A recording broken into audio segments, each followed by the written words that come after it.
Hello everyone, I hope you all have a wonderful day, and you might remember me from a video I made earlier this year where I was doubting the Nürburgring lap record of Lamborghini Huracan Performante. Today I want to touch this topic again, but today's subject is not Lamborghini, but the Porsche 911 GT2RS. If you are, so to say, petrolhead, you might already have read the article by Auto Evolution published where they say that the GT2RS reportedly made a lap time of 6 minutes 48 seconds and 75 milliseconds, which was actually in fact a comment posted by my friend Ido from Ido Competition on an article from another publisher where they say, well, Porsche is very fast, and he said 6 minutes 48.75, which was just a guess. And of course Ido is related closer to Porsche than many of us are, but this guess might have something to do with the message I sent him earlier, because I told him that the GT2RS did a lap time faster than 6 minutes 50 seconds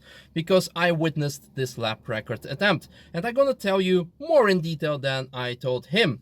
So for now, let's get started with the very beginning. As many of you should know by now, one of the most beautiful aspects of Nürburgring is the fact that you can go there with your own car and drive a lap pretty much every single day on the same piece of tarmac as all those race teams or manufacturers who try to set a lap record. And since one of my core business activities is track car rentals, meaning providing cars for everyone who want to enjoy the Nürburgring or any other racetrack in Europe, it is for me of high importance to knowing when the track is open, meaning keeping track of the calendar which is published on the Nürburgring website. And I noticed something special a few weeks back, namely 2 days suddenly disappeared from the calendar, and we had rentals going out that day. So yeah, of course I had to call customers saying, yeah, sorry, suddenly something changed. And then obviously when the question is asked, but why?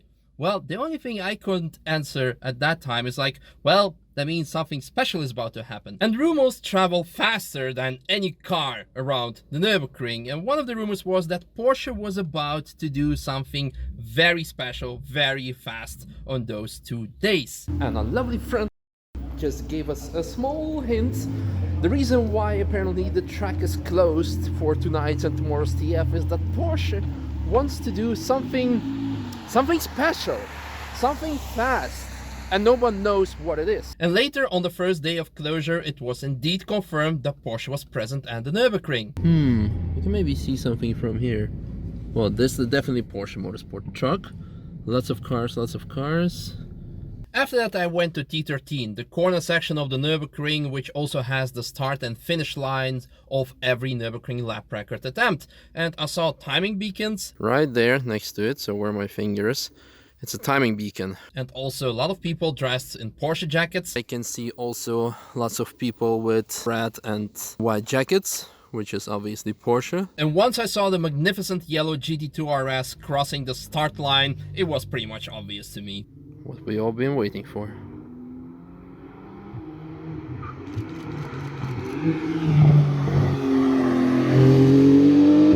Now comes the important point regarding Nürburgring lap times and the way I could time, or let's say guesstimate, the GT2RS lap time. There's roughly 200 meters between the start and the finish line, and the reasoning behind that has something to do with history, which is being explained in the second video that you can find in the video description, and partially also with safety, something that you will understand once you lap the Nürburgring. This is a bit too long to explain in this video alone.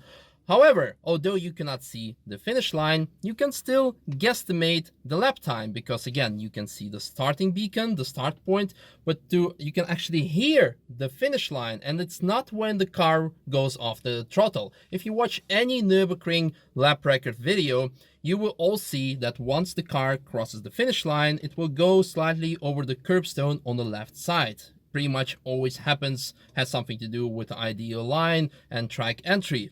So thereby, once you hear the car going over those curbstone on the rumble strip, you can guesstimate that the finish line was crossed roughly half a second or a second before that. Unfortunately, there was a public session on the GP track, meaning there were a lot of cars driving on the GP track next to us on the first day, so we could not hear the rumble strip. So the only thing we could do is actually, well, stop the stopwatch once we saw the car and then just guesstimate roughly like 5 seconds off the lap time. And the fastest time on that day was roughly 7 minutes 8 seconds. So which would bring us still not a sub 7, so it was not really impressive.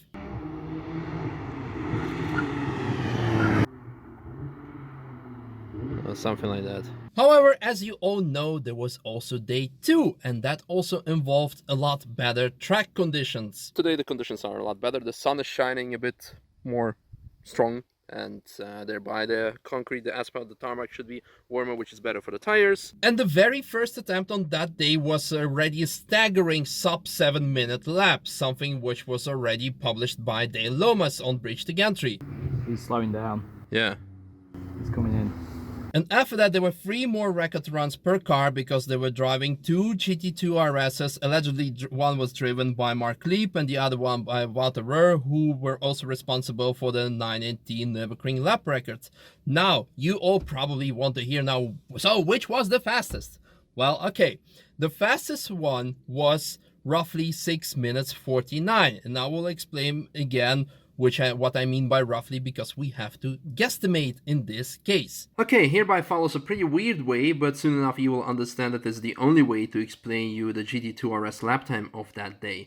Here you can see all the videos that I filmed on that day for my vlog, and I use Samsung Galaxy S8 Plus to film all my vlogs, all my videos, and you can see that the phone names the clips after the time when it starts recording. So for example, the fastest lap I recorded that day happened at 2017, 9 is the month, September, 20th of September, 19 o'clock, 11 minutes and 11 seconds. And the finish line happened at this time, 18:05. If you ask why didn't you film for like 7 minutes straight, the problem was at the evening I was running out of battery, and that was my way to save the battery. My colleague Tim was also timing with his phone, which you will see soon enough in the clips. So let us quickly import the clips in the Premiere Pro.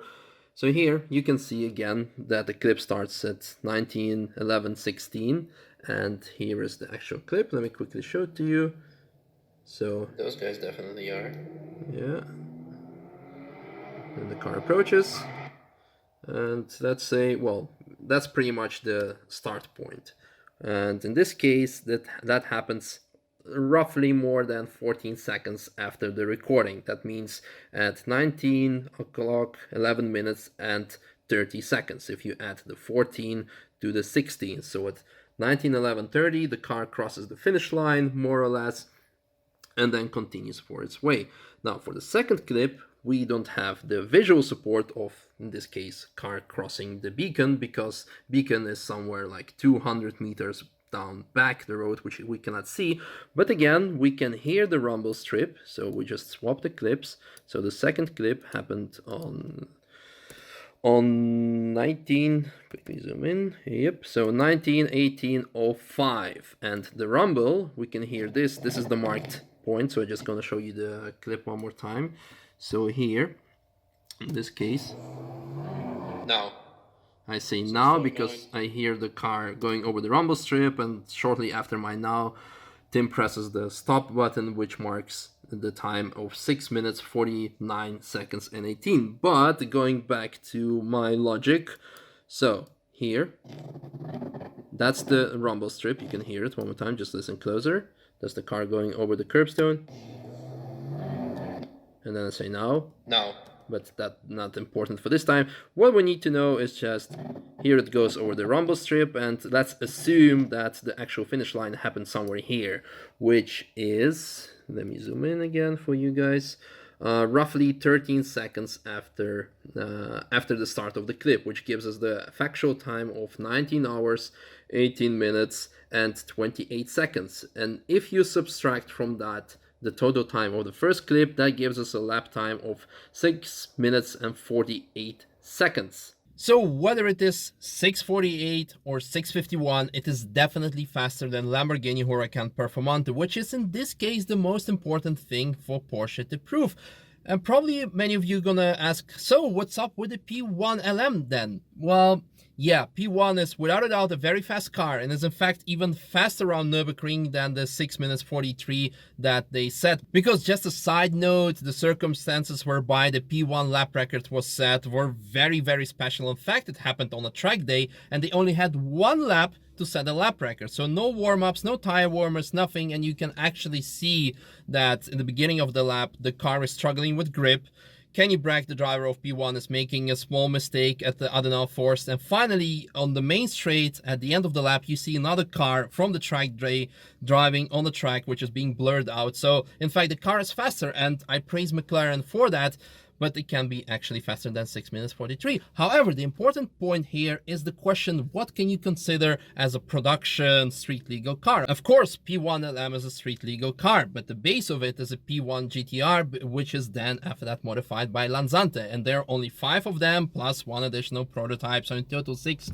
So you cannot call it actual production car. And GT2RS kind of is, although the numbers are fairly limited. Again, I have completely nothing against P1 LM's lap record time, but the question is, where do you draw the line? Can a race car converted to street car be a holder of a production street legal car? Because that will also enable us to get the still currently lap record holder, the Porsche 956, which was driven by Stefan Bellof in 1983 and holds a lap record time of 6 minutes 11, convert that to a street car and say, well, that's also a street car. This is an endless discussion. What is a production car? What is a street legal car? This is something you can all discuss in the comment section below this video. For now, I hope that you truly enjoyed this video and make sure to subscribe for more daily Nürburgring related content. And I also hope that I didn't ruin Porsche's party this much, but then again, it's just a guesstimate of a lap time. And actually there was also GT3RS Mark II.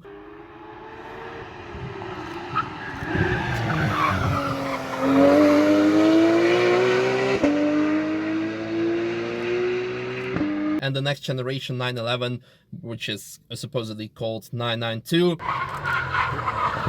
Holy shit! And that's the Carrera 992. Trying to set the lap time. However, I'm not going to tell you much about those lap times. The GT3RS did probably faster than 7 minutes 10. But make sure to check out the videos in the video description whereby I document those Nürburgring nice lap record attempts by Porsche of day 1 and day 2 more in detail. For now, again, I hope you enjoyed and see you at the Nürburgring. Bye! I forgot to mention one very important thing, and I already parked my car and I'm too lazy to move it back to its filming position, so you're just gonna have to listen to me while I'm walking around. Once I filmed this fastest lap of the day that I recorded, I heard people celebrating at Porsche. Unfortunately, I don't have that on camera. And after that, nothing has happened for roughly like 20 minutes. And before that, it was constant lapping. So I thought, well, okay, that's the end of today's day. They have the lap record and that's done. So I grabbed my stuff and we moved away. But once we were already here, we heard the car going on the track one more time. So what we can speculate in addition to that is that the boys at, or the gentleman at Porsche gave the keys one more time to Mark Lieb or Watterer or whoever was the fastest on that day and say like, you know what, we already have the record, so if you break the car, just drive over the limit now and see if you can make even a faster lap time. Who knows? For that we need to wait until the official statement of Porsche, but I guess it's a definitely interesting detail to report.